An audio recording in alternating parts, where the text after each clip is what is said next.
But let's talk about kind of the final thing. What to do with pick 22? Joshua, if you're Eric DeCosta, what are you doing? Oh man, yo, at 22, there could possibly be so many options. I mean, we could possibly be looking at, Gregory. I'm about to say Gregory. I guess I missed Gregory Roman. My bad. Um, Joey Porter Jr. Possibly Jordan Addison. Um, Honestly, my dark horse would be Jalen Hyatt. So it's either that corner or wide receiver position. I don't see. Oh my gosh, the I forgot the corner name out of Georgia. I don't see him being there at 22. Keely Ringo. Yeah, I don't see him being there at 22. Um, Maybe Yes. Cam Smith from University of South Carolina, a big physical guy, reminds me of J.C. Horn a little bit. But I mean, it really falls. Honestly, I feel like it really falls on what we do in free agency. Yeah. It really falls on what we do in free agency. If we possibly reach out to Arizona for DeAndre Hopkins, um, hopefully they're not asking for a lot, but we possibly see a D Hop in Baltimore. If they, strengthen up the regime of bringing in, certain corners, possibly, bringing back a Kyle Fuller or a vet minimum with Marcus Peters. Hey, who knows? Maybe even Jalen Ramsey wants a rejuvenation to his career because he's been getting burned a lot in the NFC. So maybe coming to the NFC to the AFC, excuse me, will be a slowdown. I know he was here. I know he was in the AFC originally with Jacksonville, but when he was in Jacksonville, he was that guy. So maybe coming back to the AFC, he could become that guy again because the NFC is like he ain't the same Jalen Ramsey no more. So I mean, there's certain pieces that we had to see that's being made move. But I definitely would love a Jordan Addison or maybe a Jalen Hyatt or maybe even a Joey Porter Jr. at 22 because I don't see us trading back. I don't. Yeah, I agree. I don't think we're going to trade back. I don't think it's worth it to trade back because, in my opinion, at 23, you can get a day one starter, whether it's wide receiver, because I think wide receivers are pretty much almost always day one starters when they're drafted in the first round. Now, sometimes they're in a tough offense to get snaps on, but typically, now there's one guy in the first round that's not a day one starter. His name is Quentin Johnston. I'm sorry, everybody, but I don't think he's starting on any roster. Maybe in the NFL, maybe the Ravens he could start. But most teams he's not starting. But his potential is super high with his after the catch ability and size and things like that. I'm not trying to dog on him as a prospect, but we see Super Bowl team from the AFC right now, the Kansas City Chiefs. What did they need? They needed secondary. What did they do? They used a first-round pick on a cornerback. They drafted McDuffie. He's starting for them. He's playing very well for them. We looked at McDuffie in the draft. We liked McDuffie in the draft. I'm glad we got Kyle Hamilton instead, but McDuffie's a good option. The Ravens, the last time they drafted cornerback in the first round, I believe it was 16th overall. His name was Mr. Marlon Humphrey. We started him. He played very well. Wide receiver and cornerback, you can get day one starters in round one. The thing is, you can also get day one starters in round 2 and 3 for wide receivers. You cannot do that with cornerbacks. It is so rare to find a cornerback that you can start from day one. It happens. You can look at Tariq Woolen. It does happen. I'm not trying to say you can't. But most of the time, you're drafting those guys as projects. And I believe in Pepe. I believe in JAD. Maybe Brandon Stevens can figure it out.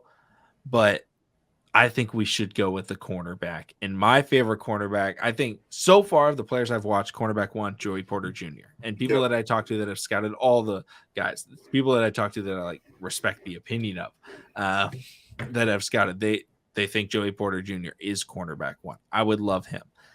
I've scouted Cam Smith. Cam Smith is a dog. That guy is so good. That guy, oh my goodness, that guy may have the highest potential outside of Ringo in the class. Ringo has the highest potential just because of size and speed abilities. That guy may run 4.2 at 6'3". He'll definitely be running 4.3. But Cam Smith is an absolute dog.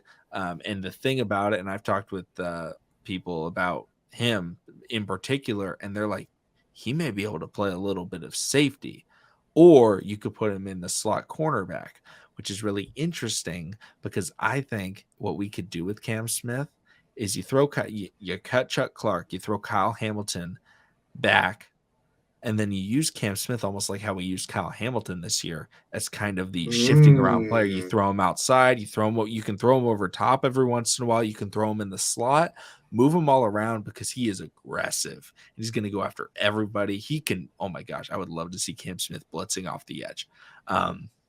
Ravens would love Cam Smith. I'm fine with drafting a wide receiver. I'm not going to be upset if we draft a receiver. There's good receivers, but I think we should draft. I don't think we should trade the pick. And I think we target a Cam Smith, or we target a Jordan Addison or JSN. And I really need to watch this guy. But from people that I talk to that have scouted him, they really like Jalen Hyatt. They really like Jalen Hyatt. You gotta watch him. I think I'm excited. I watched a few Tennessee games. I obviously recognized him. Yeah. But I haven't watched him with the eye of, okay, let's watch him. Can he be a Raven? I just watched him. I was like, dang, this guy's good. So you know what? Maybe one day we had to do a live where let's think. All right. Let me backtrack it.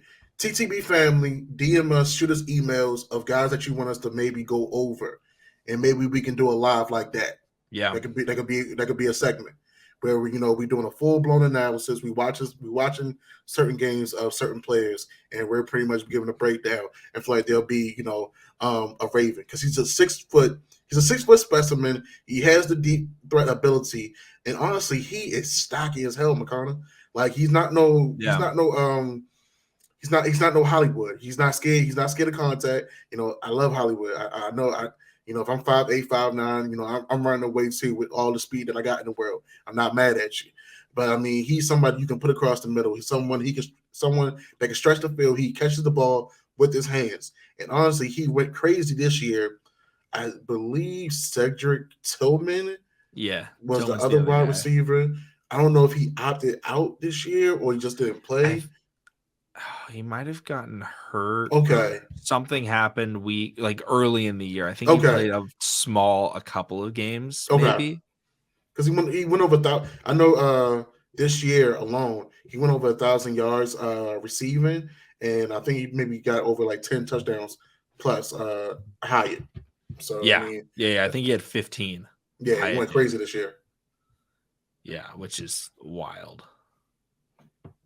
But when you're looking at, I see a lot of people talking about, oh, the Ravens should trade back and they should do these things. And it's like, yes, the Ravens could trade back, but my thought process is if you trade back, you get more players, right? Maybe you get a 2 and you get a 4. Yeah. But that 4 isn't going to help us win right now. That's not what I'm trying to go for. I'm trying to go, how do we win the Super Bowl next season? Because this is a roster that can win the Super Bowl next season. They're 2-3 pieces away, literally. Literally. Use a first-round pick, because also that 5th year, the most underrated aspect of the first-round pick is the 5th-year option. Mm-hmm. The 5th-year option is how many edge rushers have we had that we drafted in the 5th round where they figure it out in year 4? And then we can't pay them. Yeah, I'm going to say they're all gone now. The 5th-year option allows us to say, you're here for one more year. You already got it figured out. Because the 5th year for so many guys is when they take that jump. Yeah. Not everybody's going to come in and be Justin Jefferson or Jamar Chase or, Micah Parsons. A lot of them come in and it's like, okay, this guy's decent. But then they start to really click. And it's like, wow. And then you can't pay him anymore. Get the absolutely. Option. Because look at it. Adafio Way he's still a developmental guy, but in that same year we did get Bateman, and when Bateman is healthy on the field, we see flashes. He's immediate impact. Mm-hmm. The only thing is he has to stay healthy. I'm not trying to say Bateman's injury prone or anything of that nature. He's just got a bad situation. Usually, at the one injuries just continue hitting you if you don't properly rehab, put it like that, because we done seen so many other guys, fight back from different injuries and things of that nature and come back stronger or maybe even better. But Yeah. so I mean, to your point, man, that first round pick, we cannot trade it away. We do not have the we can't afford to trade this one away. We need an immediate impact type of guy that can help day one contribute to what we're trying to do. Because if this Ravens organization is truly trying to get to the Super Bowl, you got to spend some money and you got to do some real scouting. Because I mean, yeah, we scouted and things of that nature, and sometimes it's been hit and miss on the ADC.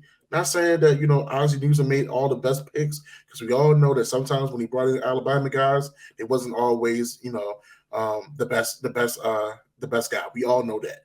But EDC, I mean, he's been a little bit more offensive eccentric these past couple of drafts, so I do give him a pat on the back because of that. But this year, this draft, that number one pick holds a lot of weight, because you do not get a second round pick, and then you follow up with a third, and you don't know who is available in the third. And so this scouting this year, it has to be A1. It has to be A1, because after that first, we're gonna pick back to the third. And that third, you gotta find another guy that could possibly be an immediate impact. If we go corner in the first round, my third round pick is Raheem Jarrett out of University of Maryland. Big guy, 6 foot. I think he's about 6'1", 6'3", but he got good hands. And University of Maryland wide receivers has been coming on the come up lately as well too. So I feel like he can come in and distribute and contribute a lot to this Ravens offense as well. Well, depending on what type of OC we get, put it like that. Yeah.